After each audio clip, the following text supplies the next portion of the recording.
کراچی میں طویل load shedding, over billing اور کے الیکٹرک کے خلاف عوامی شکایات۔ چیئرمین نیب نے نوٹس لے لیا۔ معاہدے کی پاسداری نہ کرنے کے الزام میں ڈی جی نیب کو کے الیکٹرک کے خلاف انکوائری کا حکم۔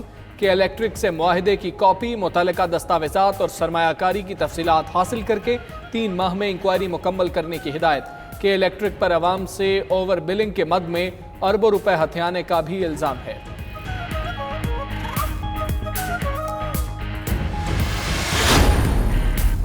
وزیراعظم نے کے الیکٹرک کے ٹیرف میں اضافے کا فیصلہ مؤخر کر دیا۔ عمران خان کی زیر صدارت کابینہ کی توانائی کمیٹی کا اجلاس۔ کراچی میں بجلی کی لوڈ شیڈنگ پر بریفنگ۔ گھریلو اور کمرشل گیس صارفین سے 73 ارب روپے کی وصولی کا معاملہ بھی زیر غور آیا۔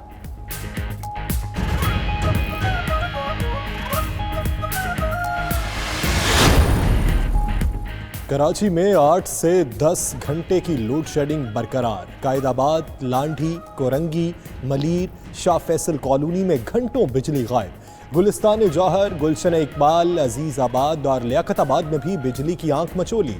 اورنگی ٹاؤن، بلدیہ ٹاؤن، کھارا در، لیاری اور کماڑی میں طویل لوڈ شیڈنگ۔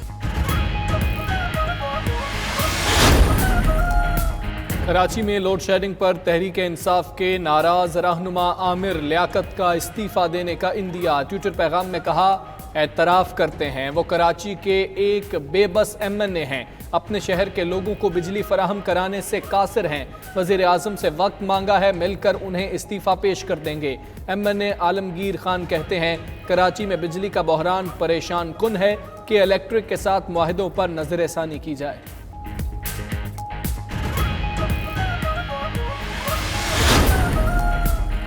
عالمی سطح پر ملک کی بدنامی اور قومی ادارے کو اربوں کا نقصان پہنچانے پر وزیر اعظم استعفیٰ دیں۔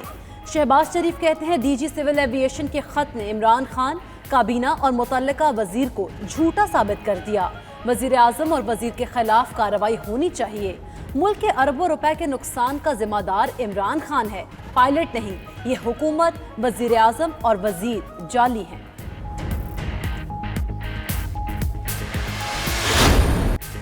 پیٹرولیم مصنوعات قلت کیس۔ لاہور ہائی کورٹ کی کمیشن بنانے اور رپورٹ پیش کرنے کے لیے حکومت کو 6 ہفتے کی مہلت۔ عدالت نے ریمارکس کیے، کابینہ میٹنگ منٹ سے ظاہر ہوتا ہے حکومت کو عوام سے کوئی دلچسپی نہیں، کابینہ کا فیصلہ نہیں، وزیر اعظم کا لگتا ہے۔ شور مچا ہوا ہے کہ غیر منتخب لوگ حکومت چلا رہے ہیں، غیر منتخب افراد کے فیصلے سے عوام تو ناخوش ہوں گے۔ بادی النظر میں بحران کا ذمہ دار وزارت چلانے والا معاون خصوصی ہے۔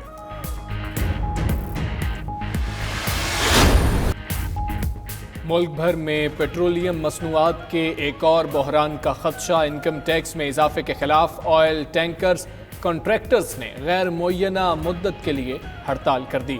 صدر آئل ٹینکرز کنٹریکٹرز ایسوسی ایشن عابد آفریدی کا کہنا ہے، ملک بھر میں تیل کی ترسیل بند کی جا رہی ہے، ہوائی جہازوں، پیٹرول پمپ سمیت کسی شعبے کو سپلائی نہیں کی جائے گی۔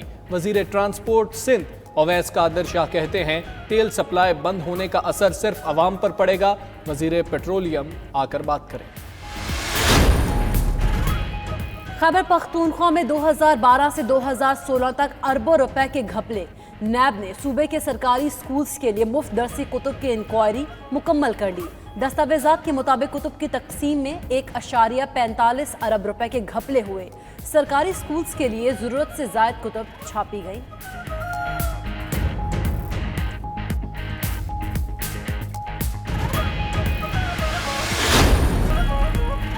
گورنر پنجاب کی وزیر اعظم سے ملاقات۔ ذرائع کے مطابق ملاقات وزیر اعظم ہاؤس میں ہوئی۔ چودھری سرور نے صوبائی حکومت کے مختلف امور پر بریفنگ دی۔ گورنر پنجاب نے صدر عارف علوی سے بھی ملاقات کی۔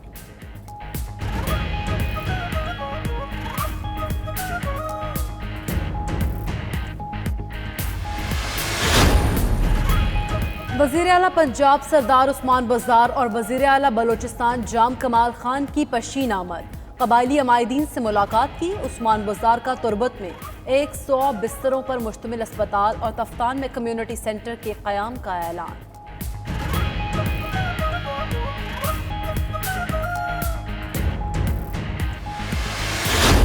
عید الاضحیٰ قریب آتے ہی لاہور، پشاور سمیت شہر شہر مویشی منڈیاں سج گئیں۔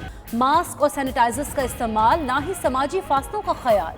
ادھر حیدرآباد میں تاحال مویشی منڈی قائم نہ کی جا سکی، شہریوں کو قربانی کے جانوروں کی خریداری میں مشکلات کا سامنا۔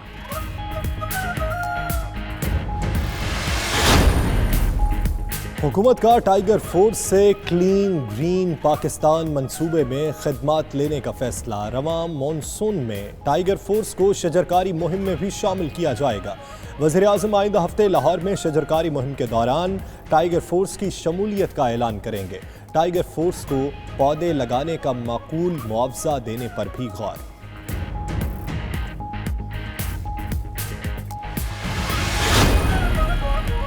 وزیر اعظم عمران خان کے نوجوانوں کے لیے اقدامات کی زبردست پذیرائی۔ عالمی سطح پر پاکستان کو ایک اور بڑا اعزاز حاصل۔ پاکستان شنگھائی تعاون تنظیم کی یوتھ کونسل کا مستقل رکن بن گیا۔ معاون خصوصی عثمان ڈار کہتے ہیں یہ سب وزیر اعظم کی مسلسل کوششوں کے نتیجے میں ممکن ہوا۔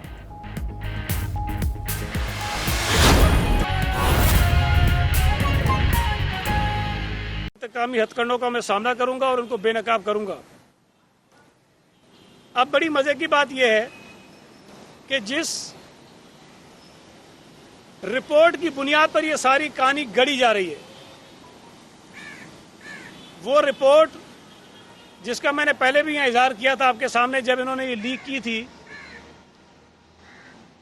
جنوری 2018 میں جو تاریخ اس کے پاس اس کے اوپر لگی ہوئی ہے وہ جنوری 2018 کی ہے۔ جو میرے پاس کاپی مجھے ملی کئی میڈیا کے دوستوں سے، اس پہ تو سائن نہیں ہے، لیکن ہو سکتا ہے بعد میں ڈاکٹر رضوان نے یہ جو مہا چول ایک وزیر ہے ان کو سائن کر کے دے دی ہو۔ تو اس میں میرے متعلق تو صرف اتنا لکھا ہے کہ یہ ایک لڑکا ہے جس کا یہ نام ہے اور وہ میرے دفتر میں کام کرتا ہے، اور اس کو کہا ہے کہ یہ ڈرگ پیڈلر ہے۔ میں نے اس وقت بھی کہا کہ اس رپورٹ کی حیثیت حقیقت اسی وقت ختم ہو جاتی ہے کہ جس لڑکے کو یہ کہا گیا کہ میرے دفتر میں کام کرتا ہے وہ میرے دفتر میں کام نہیں کرتا۔ وہ ہمارے علاقے کی جو یونین کونسل کا دفتر ہے وہاں پر نائب قاصد ہے، سرکاری ملازم ہے، اور میں نے جب 2010 میں وہ دفتر چھوڑا تب وہ وہاں پر نہیں تھا۔ اس کے بعد وہ ٹرانسفر ہو کر وہاں آیا ہے اور وہ ٹانگ سے معذور ہے، اور میری اطلاعات کے مطابق وہ کسی جرم میں نہیں ہے، اس کے خلاف کوئی ایف آئی آر نہیں ہے، لیکن اس نے لکھا کہ ڈرگ پیڈلر بھی ہے اور ایبسکانڈر بھی ہے، اور لکھا کہ میرے دفتر میں کام کرتا ہے۔ اب اگر ایک ایس پی کو اتنا نہیں پتا جس کے اوپر وہ الزام لگا رہا ہے اور یہ لکھ رہا ہے کہ سعید غنی کے دفتر میں کام کرتا ہے، اور لکھا ہے اس نے رپورٹ میں کہ میرے دفتر میں کام کرتا ہے، اگر وہ بات غلط ہے تو اس کی باقی باتیں کیسے صحیح ہو سکتی ہیں؟ جو میرے بھائی کا نام اس نے لکھا، وہ بھی کہا کہ جی یہ آدمی ہم نے پکڑا، اس کے موبائل میں سے یہ نمبر نکلے، ان کے نمبروں میں میرے بھائی فرحان غنی کا نمبر بھی تھا۔